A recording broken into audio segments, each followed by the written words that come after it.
আমাদের প্রিয় দুলু ভাইয়ের আর সেই অনুষ্ঠানের প্রধান অতিথি হিসাবে প্রিয় ভাইরা,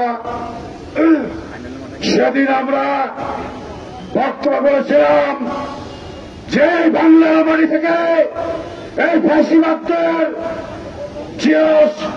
মূল উৎপাদন করতে হবে, শিকড় উপরে ফেলতে হবে। বন্ধুরা আমার, আমরা সেদিন আমাদের নেতাকে পাই নাই, আমরা বিচ্ছিন্ন ছিলাম।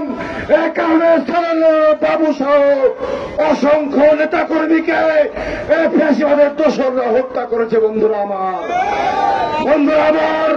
আমরা স্পষ্ট ভাষা বলতে চাই, এই পরে গ্রামের বাড়িতে, এই পরম্পরার বাড়িতে যত ফ্যাসিবাদের কাছে হাতে হত্যাকাণ্ড হয়েছে, প্রত্যেকটি হত্যাকাণ্ডের এই বিচার আমরা নাটোরের মাটিতে ইনশাআল্লাহ আমরা করতে চাই।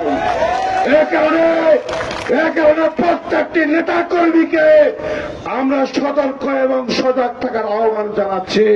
বন্ধুরা আমার, আপনারা সকলেই কাঁধে কাঁধ মিলে ঐক্যবদ্ধ থাকেন।